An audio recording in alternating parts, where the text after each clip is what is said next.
우리 다 서신체로 하나님의 말씀 누가복음 21장 5절부터 9절까지 말씀 보도록 하겠습니다. 하나님의 말씀 누가복음 21장 5절부터 9절까지 말씀입니다.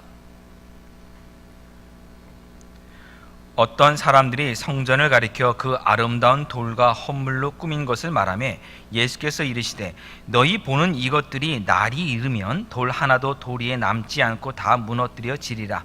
그들이 물어 이르되 선생님이여 그러면 어느 때에 이런 일이 있겠사오며 이런 일이 일어나려 할 때에 무슨 징조가 있사오리이까? 이르시되 미혹을 받지 않도록 주의하라.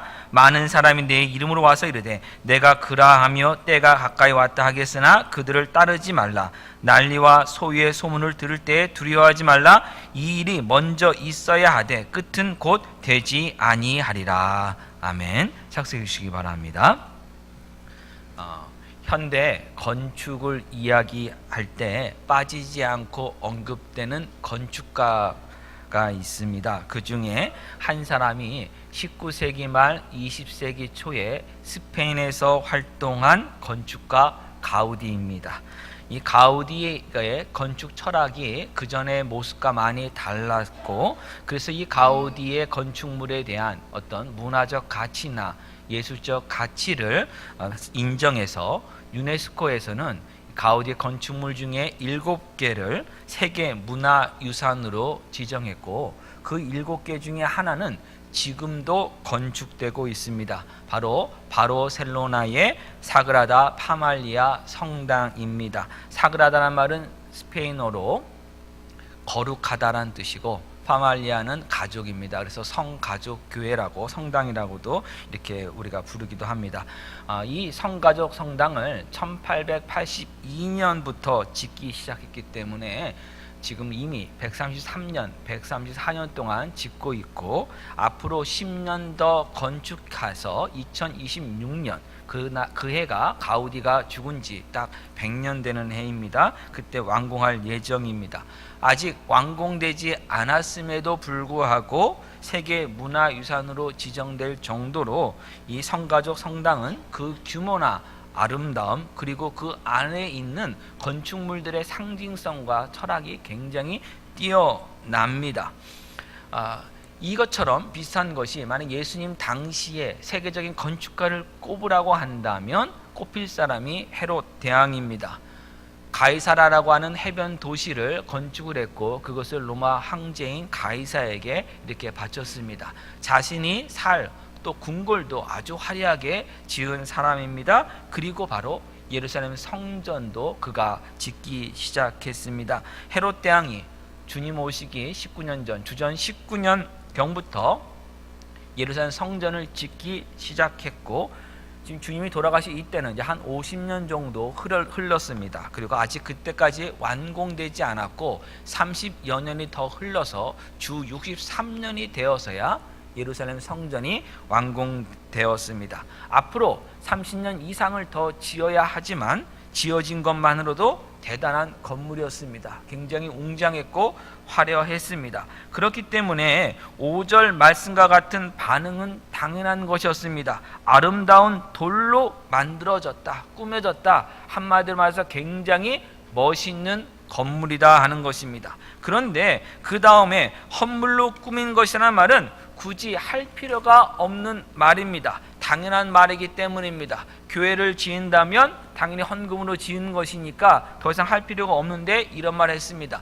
만약에 한번 생각해 보시기 바랍니다. 아틀란타에서 가장 크고 아름다운 교회 건물을 이렇게 직접 봤습니다. 보니까 나오는 말이 와 멋있다, 정말 잘 지었다 이렇게 말하는데, 그 옆에서 갑자기 네, 이거는 성도들의 헌금으로 지은 것입니다, 이렇게 덧붙일 필요 없는 것입니다. 만약 성도들의 헌금이 아니라 특정인이나 특정 단체의 어떤 기부금으로만 지어졌다면 그것을 언급할 수는 있지만, 교회 성도들의 헌금에서 지은 것은 굳이 말할 필요가 없습니다. 할 필요가 없는 당연한 말을 굳이 한 것은 다른 이유가 있기 때문입니다. 바로 예수님께서 그 바로 앞에 누가복음 21장 3절과 4절에 말씀하신 것에 대해서 사람들의 생각을 지금 이야기한 것입니다. 예수님, 꼭 그렇게 나쁘게만 볼 필요가 있습니까? 이것을 표현하기 위해서 한 말입니다. 헌물로 번역된 헬라어 단어가 아나세마라고 하는 이 번데기 발음이 들어가야 됩니다. 아나세마라고 하는 이 단어입니다. 근데 원래 헌금에 사용된 단어는 헬라어는 도론이라고 하는 일반적 단어가 있는데 그것은 그냥 일반 헌금, 기부금, 선물이란 뜻입니다. 근데 여기서 사용된 이 아나세마라고 하는 것은 어떤 의미냐 하면은 서약하고 드리는 헌금, 그리고 특별히 성전에 사용될 것을 위해서, 성전을 위해서 구별해서 드리는 성전 지정 헌금이라는 그 뜻을 가지고 있습니다. 그 단어를 사용한 것입니다. 그러면 이 헌물로 사용됐다, 성전을 위해서 서약해서 낸 헌금이다, 약속된 헌금이다, 그리고 성전 지정 헌금을 한 것이다 한 겁니다. 가난한 과부가 생활비 전부를 드린 것이나 부자들이 많은 헌금을 드린 것을 부정적으로만 생각하지 말아달라는 겁니다. 그래도 이렇게 헌금해서 성전이 아름답고 웅장하게 지어지고 있으니, 그런데 사용되고 있으니 괜찮지 않습니까? 라고 지금 말하는 것입니다. 우리가 신앙생활 하면서 여러 가지 유혹들을 받는데 가장 경계해야 될 유혹 가운데 하나가 결과 중심주의입니다. 눈으로 확인할 수 있는 결과만 좋다면 그 결과를 얻기 위한 그 과정에 흠이 있어도 상관없다는 것입니다. 우리말 속담에 뭐로 가도 서울만 가면 된다라든지, 아니면 등소평이 예전에 흑묘, 백묘, 뭐 검은 고양이든 흰 고양이든 쥐만 잘 잡으면 된다 같은 이런 뜻이 다 여기에 속하는 겁니다. 결과만 좋으면 된다는 겁니다. 그러나 하나님은 다르십니다. 레위기를 보면 하나님은 하나님께 제사를 드릴 때 구체적으로 이런 제물을 택하라고 말씀해 주셨고, 그 제물을 드릴 때도 어떤 부위를 어떻게 드리라고 다 하나하나 지시하여 주셨습니다. 특별히 뭐 번제물을 드린다고 한다면 소를 드리거나 또는 양을 드리거나 아니면 비둘기를 드리는데, 이것이 가진 재산에 따라서 이제 드리는 것입니다. 소를 드릴 형편이 있으면 소를 드리는 것이고, 그렇지 않으면 양을 드리는 것이고, 정말 가난하면 비둘기를 드리라고 하나님 이렇게 해주셨습니다. 근데 어떤 사람이 정말 부자예요. 그래서 소는 너무너무 흔한 겁니다. 그 사람은 뭐 아주 멋진 사자도 가지고 있고 아주 비싼 낙타도 가지고 있습니다. 하나님께 제물을 드리는데 어떻게 소를 드릴 수 있겠어요? 다른 사람 다 드리는데. 너무 큰 부자기 때문에 나는 그냥 낙타 드리겠습니다. 나는 사자 한 마리 정도는 드려야죠. 그게 내 체면에서죠. 여러분, 이거는 안 됩니다. 아무리 자기가 많은 것을 가지고 있다고 하더라도 그것은 하나님이 받으시는 제물이 되질 않습니다. 제물을 드리려고 한다면, 제사를 드리려고 한다면 제물을 준비할 때부터 하나님의 말씀에 그대로 순종하는 그 과정 하나하나를 다 따라가는 것, 그것부터 드려야 하기 때문입니다. 하나님은 그거 전체를 지금 받으시는 것입니다. 사울왕이 제사를 드렸는데도 불구하고 꾸지람을 당한 이유가 무엇입니까? 순종하지 않았기 때문입니다. 제사는 드렸지만 그 모든 절차에 맞는 순종이 없으면 하나님이 그 제사를 받지 않으셨습니다. 예수님 십자가에서 저와 여러분의 대속 제물이 되셨습니다. 저와 여러분의 죄값을 대신해서 예수님이 희생 제물이 되셨습니다. 그러면 제물만 드리면 끝입니까? 아닙니다. 예수님은 그 제물을 드리시기 위해서 33년의 삶을 이 땅에서 사셔야 했습니다.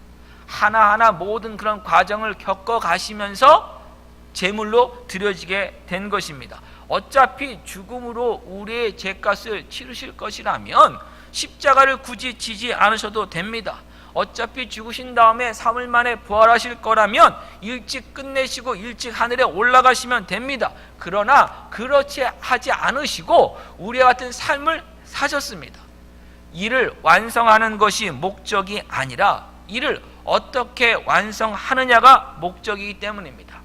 그렇기 때문에 목적에 이르는 과정 하나하나가 중요하고, 그 과정을 놓치면 목적을 이루지 못하는 것입니다. 앞에서 말씀드린 그 유명한 가우디라는 건축가, 나의 꿈이 건축가가 꿈이 아니에요. 그 건축을 통해서 어떤 것을 나타내느냐, 그게 중요한 것입니다. 하나님께서 우리를 하나님의 백성으로 삼아 주셨습니다. 그럼 하나님의 백성이 되는 게, 하나님의 백성 만드는 게 하나님의 목적이 아니에요. 그 앞에 하나님 뭐라고 말씀하셨냐면 하나님의 거룩한 백성이 되게 하는 게 하나님의 목적이에요. 우리가 하나님의 자녀가 되는 것, 그리스도인이 되는 것, 그거 자체가 목적이 아니에요. 어떤 그리스도인이 되느냐, 예수 그리스도의 장성한 분량에 이르는 그런 그리스도인이 되게 만드는 것, 그것이 하나님의 목적이에요. 그 과정 하나하나를 여러분 중요하게 여기시는 분, 그분이 바로 하나님이십니다. 예루살렘 성전도 마찬가지입니다. 성전을 완공하는 것이 목적이 아닙니다.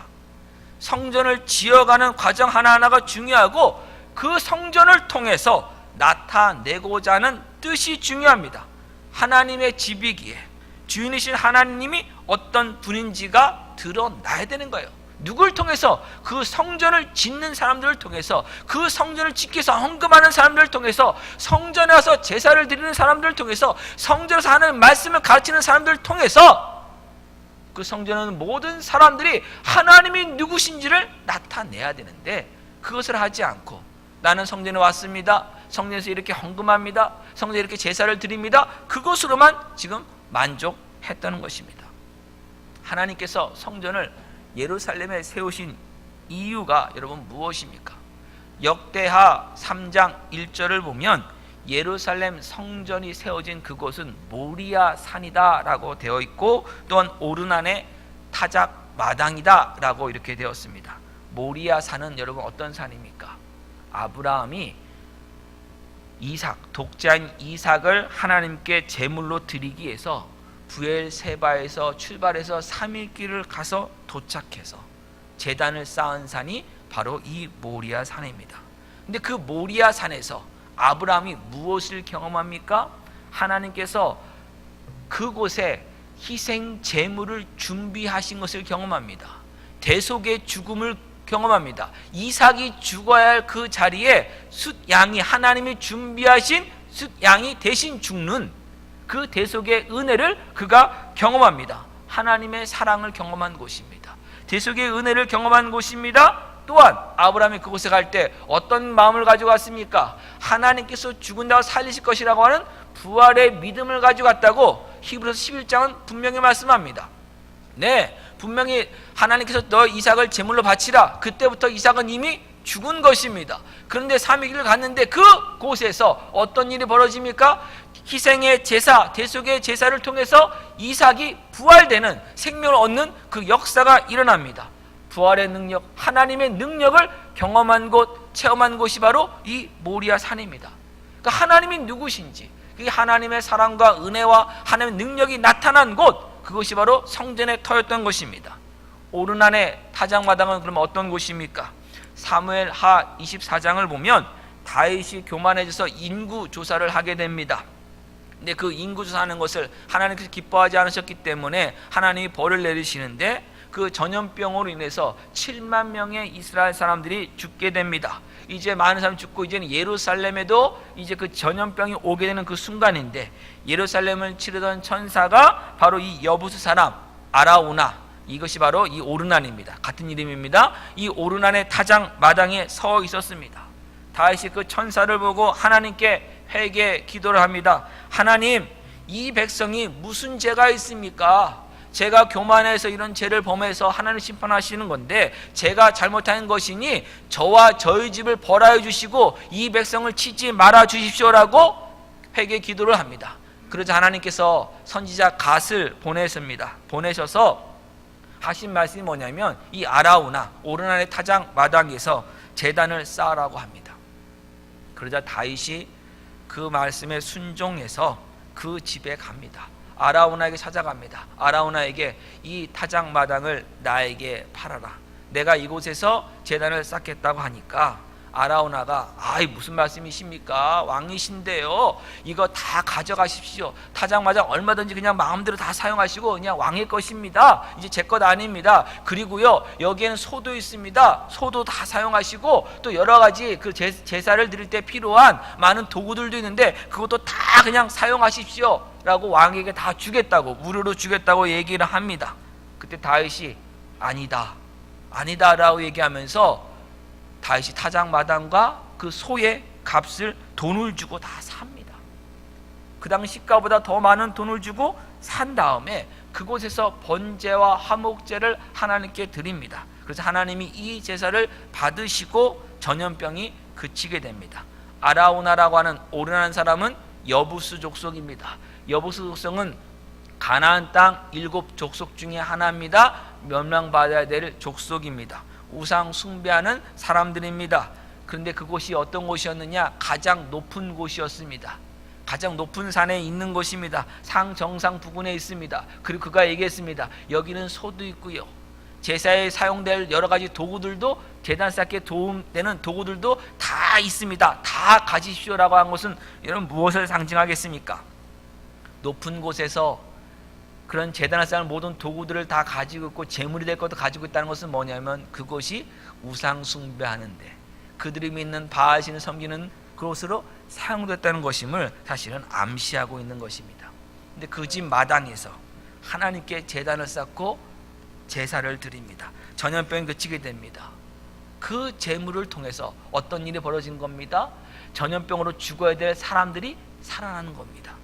그 소가 대신 희생한 것입니다. 이 대속의 제사, 심판을 사람이 받아야 되는 건데 소가 대신 받은 것이고 사람은 지금 용서를 받은 것입니다. 제물의 희생을 통해서. 근데 이것을 어디서 보여준 겁니까? 이방 민족에게 지금 보여준 겁니다. 하나님의 공의가 무엇인지, 하나님의 죄를 심판하시는 분이신데, 공의로우신 분이신데, 정의로우신 분이신데, 하나님이 또한 사랑의 하나님이시기 때문에 사람들이 전염병으로 심판으로 죽어야 되는데 그것을 대신 지금 희생 제물이 당하는 것입니다. 하나님의 사랑과 하나님의 공의가 무엇인지를 이방 민족에게 나타낸 겁니다. 더군다나 다윗이 그런데 그 제물을 드릴 때 어떻게 했습니까? 그 오르난 타작 마당과 소에 대해서 값을 치렀어요. 다윗은 타작 마당만 살려고 했습니다. 왜요? 다윗에게도 좋은 소가 많이 있기 때문입니다. 그 소를 드리면 됩니다. 그런데 다윗은요, 타작 마당뿐만 아니라 그 소까지 다 샀어요. 그 값을 다 지불한 겁니다. 이방 민족입니다. 그곳을 다 지배하고 온 사람은 지금 다윗입니다. 얼마든지 힘으로 빼앗을 수 있습니다. 자기가 먼저 가서 이것을 내가 빼앗겠다고 날 달라고 얘기한 거 아닙니다. 팔라고 얘기했습니다. 값을 치른다고 했습니다. 근데 그가요, 아이 왕이시여 무슨 말입니까? 그냥 가져가십시오 했습니다. 그러면 얼마든지 모른 척하고 가져갈 수 있습니다. 그런데 다윗은 그 일을 하지 않았습니다. 제값을 다 치르고 어떻게 보면 사지 않아도 되는 것까지 그가 다 삽니다. 그리고 그곳에 제단을 쌓습니다. 무슨 말입니까? 제사를 드렸다, 제단을 쌓다가 문제가 아니라 그 과정 가운데서도, 그 제단을 준비하는 그 과정 가운데서도, 그 타작마당을 준비하고 그 제물이 될 소를 준비하는 과정 가운데서도 하나님의 공의와 하나님의 정의, 그 가난한 자, 힘없는 자를 압제하지 않고 그가 아무리 지배자라고 하더라도 그곳에 함께하고 있는, 지배를 당하고 있는 그 이방인 그 한 사람도 헛되이 정말 함부로 대하지 않고 그에게도 공의롭게 대하는 그 모습을 통해서 하나님의 공의로우심을 나타내는 겁니다. 단순하게 제물을 드린 것이 아닙니다. 성전에서 이루어질 일이 바로 무엇입니까? 하나님이 누구신지, 바로 이 공의와 사랑의 하나님이심을 나타내는 그 일을 해야 되는 것입니다. 이 성전의 터가 이방 민족의 땅이었다고 하는 점에서 예루살렘 성전은 이스라엘만을 위한 성전이 아니라 이방인들을 포함한 하나님의 거룩한 백성들을 위한 성전이기도 했습니다. 그것을 우리가 보여주는 것이 이사야 56장입니다. 우리 이사야 56장으로 한번 가보겠습니다. 몇 주 전에 우리가 살펴본 말씀인데 다시 한번 살펴보겠습니다. 이사야 56장입니다. 6절 7절.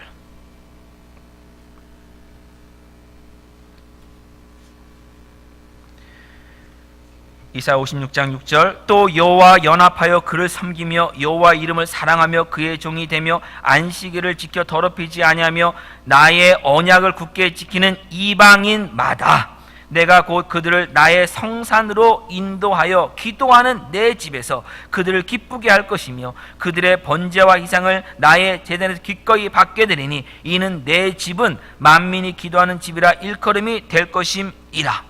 예수님께서 성전에서 장사하는 사람들을 쫓아내시면서 내 아버지의 집은 기도하는 집이라고 말씀하신 바로 그 부분입니다.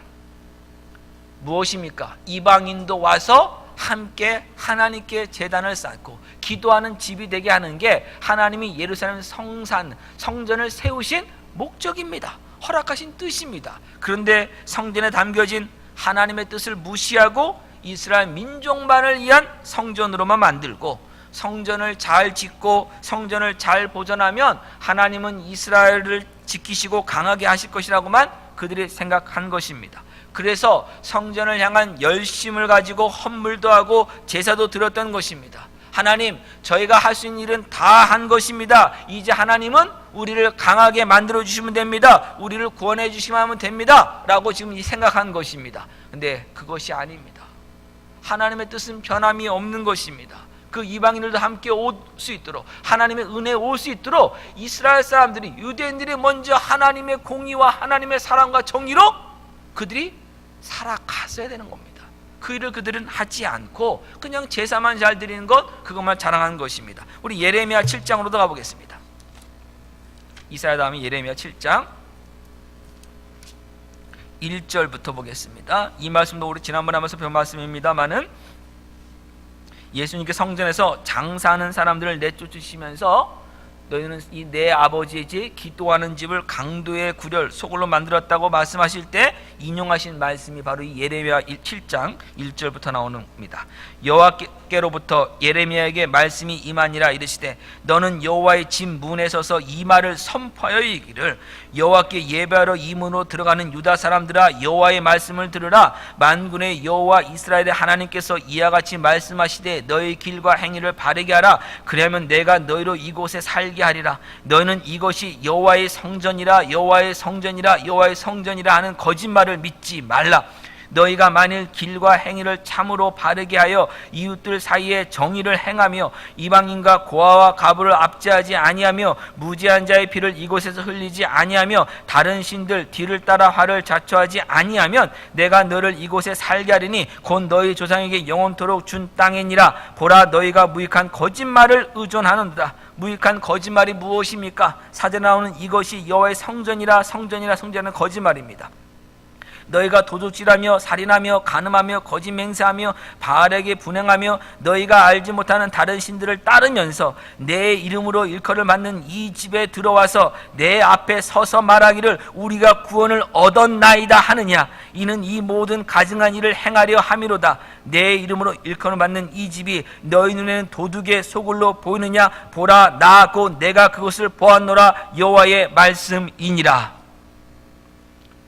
여러분, 얼마나 이거 심각한 말씀인지 아시겠습니까? 삶에서는 하나님의 공의와 하나님의 사랑과 하나님의 은혜를 선포하는 삶을 살아가지 못하는데, 다른 나보다 약한 사람들을 압제하며 나를 높이는 사람, 내 유만한 삶을 살아가는데 하나님의 전에 들어와서는 나는 구원을 받았습니다. 왜요? 내가 이전에 들어왔으니까, 내가 이렇게 예배드리고 있으니까. 그것이 다 뭐라는 겁니까? 거짓말이라는 겁니다. 그것이 다 뭐라 그럽니까? 도둑이라는 것입니다. 강도라는 것입니다. 예레미야는 예루살렘의 멸망을 예언한 선지자입니다. 북왕국은 이미 아수르에게 망했고 이제 남왕국 유다는 바벨론의 침공으로 인해서 멸망 직전에 있습니다. 다른 선지자들은 예루살렘은 멸망하지 않는다라고 다 이야기를 했습니다. 예레미야는 망한다고 얘기했습니다. 왜 다른 선지자들은 망하지 않는다고 했습니까? 이곳에 여호와의 성전이 있기 때문에, 여호와의 성전이 있기 때문에 절대 망할 리가 없다라고 그들이 이야기한 것입니다. 그래서 예레미야가 지금 덧붙여서 말하는 게 뭐냐면 12절입니다. 너희는 내가 처음으로 내 이름을 둔 처소 실로에 가서 내 백성 이스라엘의 악에 대하여 내가 어떻게 행하였는지를 보라.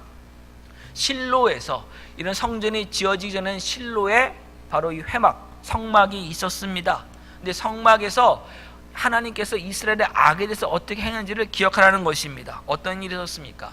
엘리 대제사장 때 블레셋과의 전쟁이 일어납니다. 그러자 엘리의 두 아들인 홈리와 비나스를 필두로 해서 이제 앞으로 나가 싸우게 되는데 전투에서 패하게 됩니다. 그래서 그때 어떻게 하냐면 언약궤를 가지고 옵니다.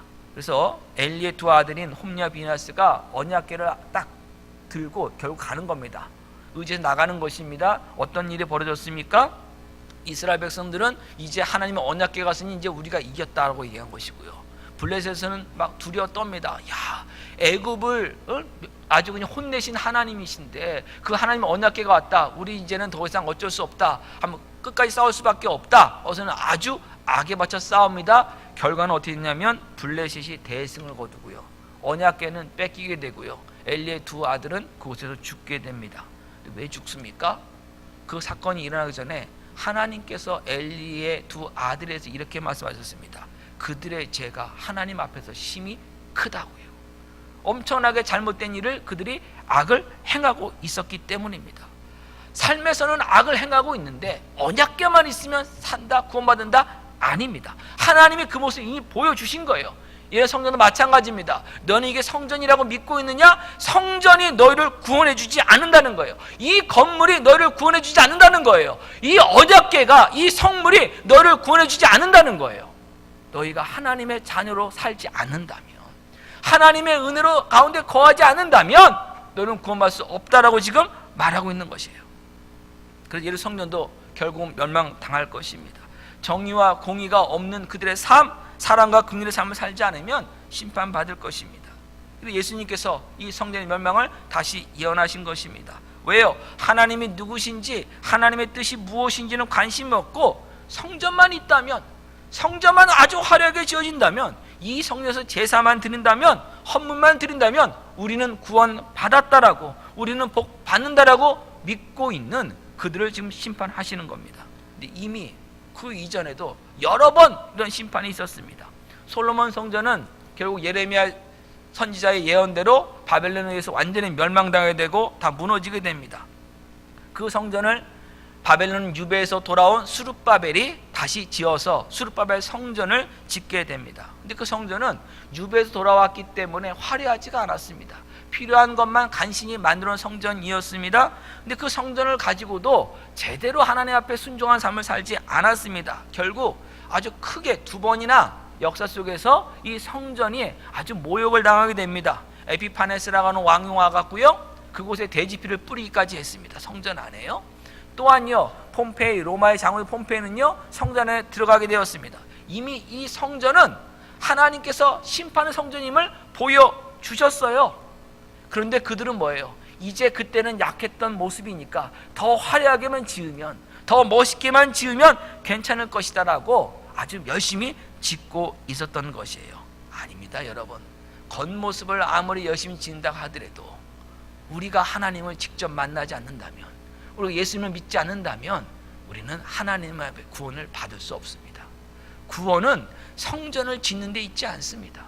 건물을 짓는 데 있지 않습니다. 행함에 있지 않습니다. 구원은 예수 그리스도께서 나의 죄값을 짊어지시고 십자가에서 돌아가셨습니다. 그래서 그것을 믿는 자에게 하나님께 죄사하며 용서를 주십니다를 믿는 믿음, 그것이 우리를 구원하는 것이지 구원은 우리의 행함이 아닙니다.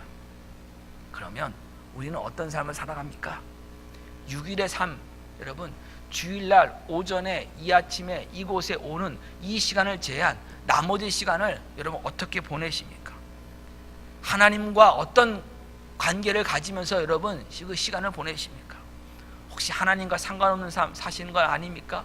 주일날 오전 이 시간만 하나님을 찾고 나머지 시간은 하나님을 한 번도 생각하지 않는 거 아닙니까? 그래도 주일날 이렇게 와서 예배를 드리니, 이렇게 와서 내가 헌금을 드리니 하나님은 나를 구원하셨다, 하나님 나를 구원하실 것이다, 혹시 그렇게 믿고 있는 건 아닙니까? 무엇이 다릅니까, 여러분? 무엇이 다릅니까? 예수님께서 예루살렘에 입성하셔서 성전부터 정결하게 하셨고 이 성전의 멸망을 예언하셨습니다. 여러분 정신 바짝 차려야 됩니다. 신앙생활 할 때 정신 바짝 차려야 됩니다. 우리부터 살펴봐야 됩니다. 예수님이 성전부터 들어가셨어요. 이방인의 땅에 들어가신 것이 아니라 하나님을 찾는 사람들, 그들에게 먼저 찾아가셨어요. 우리가 하나님 말씀 볼 때도 마찬가지입니다. 다른 사람 보지 마세요. 그 말씀으로 나를 보세요. 그 말씀으로 나를 살펴보세요. 나부터 회개하고 나부터 바뀌어야 합니다. 그래야 성령님이 거하시는 거룩한 하나님의 성전의 그 역할을 감당하게 되는 것입니다. 예수님께서 성전의 멸망을 예언하시자 사람들이 갑자기 물었습니다.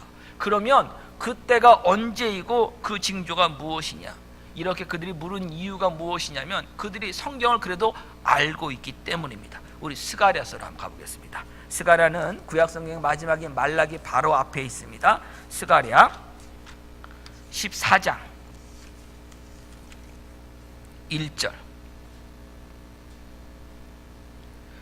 여호와의 날이 이르리라. 그날에 내 재물이 약탈되어 내 가운데서 나누리라. 내가 이방 나라들을 모아 예루살렘과 싸우게 하리니 성읍이 함락되며 가옥이 약탈되며 부녀가 욕을 당하며 성읍 백성이 절반이나 사로잡혀 가려니와 남은 백성은 성읍에서 끊어지지 아니하리라. 그때 여호와께서 나가사 그 이방 나라들을 치시되 이 왕의 전쟁 날에 싸운 것 같이 하시리라. 9절 말씀 보겠습니다.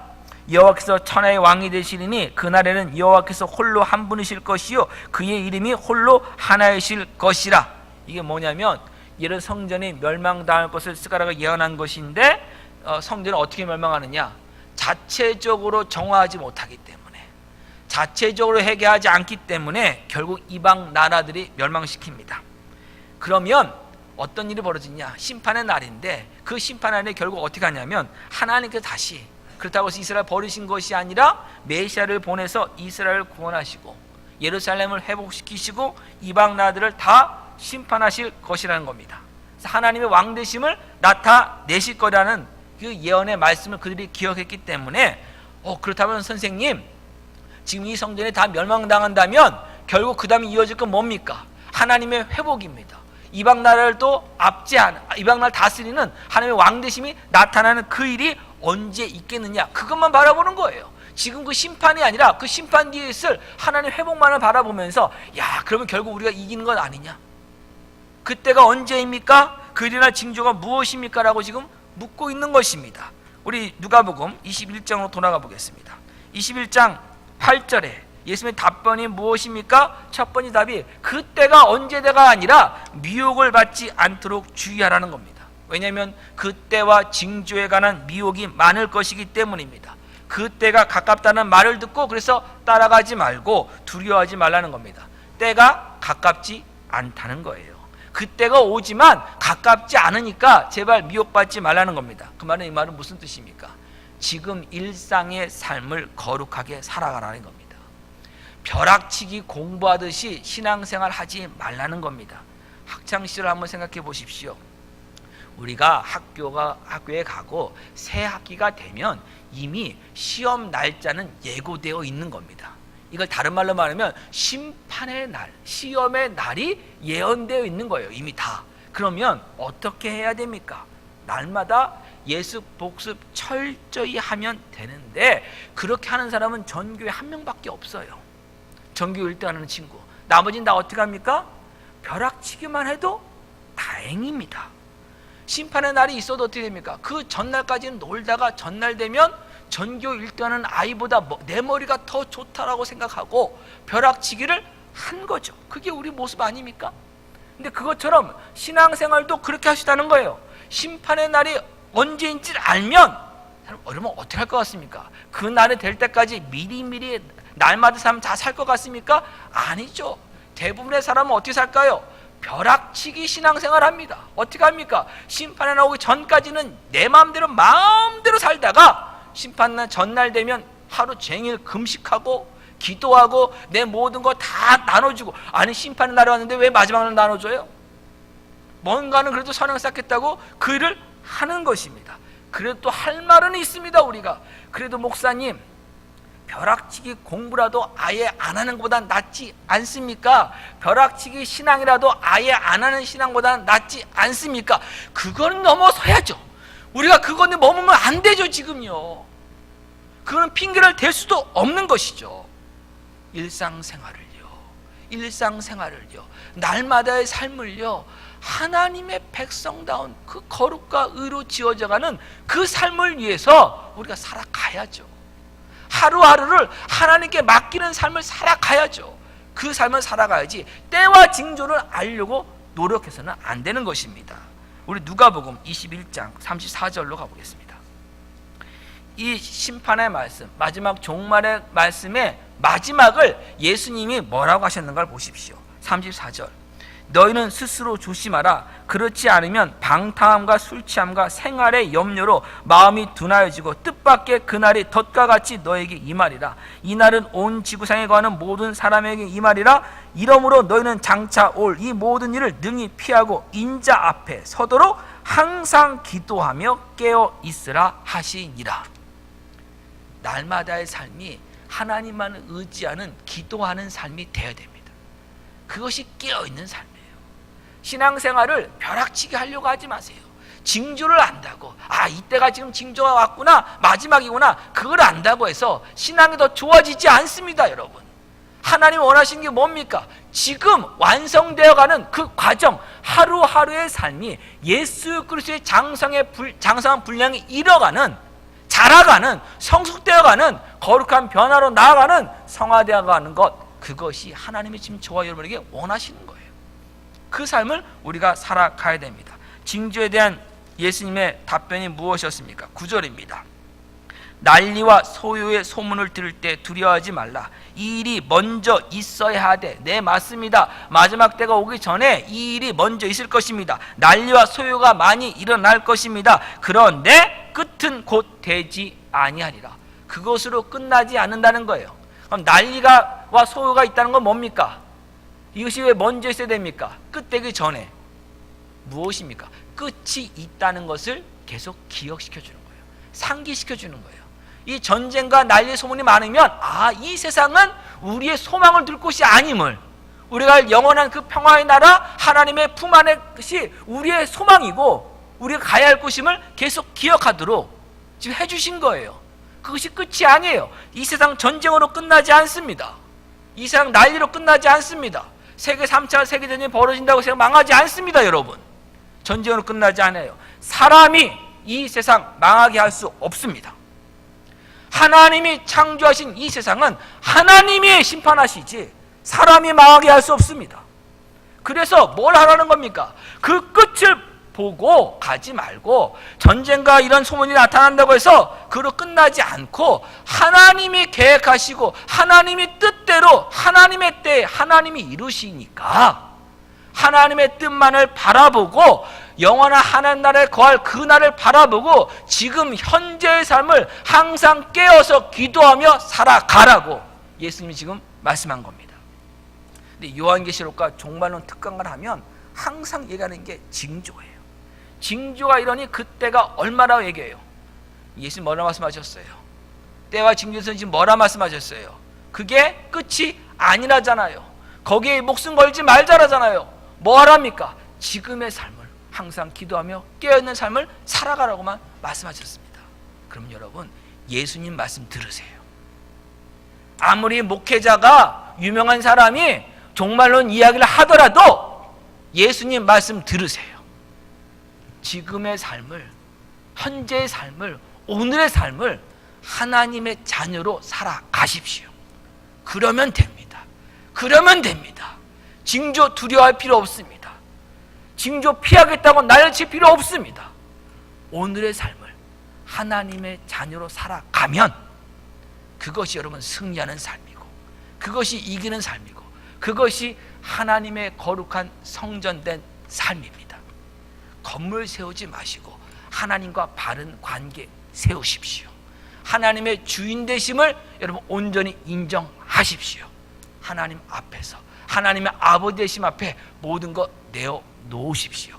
그것이 진정한 성령님과 함께 지어져 가는 예수 그리스도의 몸된 성전이 되어가는 삶이고, 거룩한 하나님 백성의 삶이고, 하나님이 저희를 부르신 뜻입니다. 이 뜻에 순종하시며 하나님의 영광이 나타나는 성전의 삶 살아가시길 주님의 이름으로 간곡히 부탁드립니다. 기도하겠습니다. 하나님, 은혜 주심을 감사합니다. 하나님께 우리의 삶을 거룩한 산제사로 드리는, 영적 제사를 드리는 예배자가 되게 하여 주시옵소서.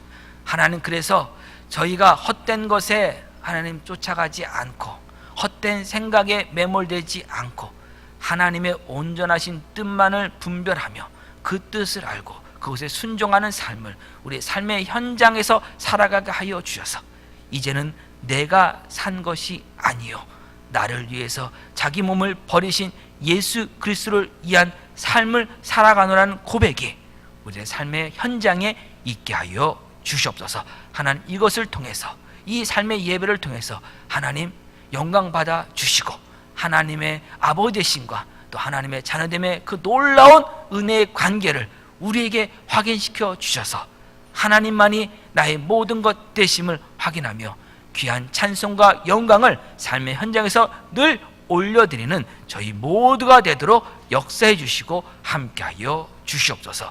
예수님의 이름으로 기도합니다. 아멘.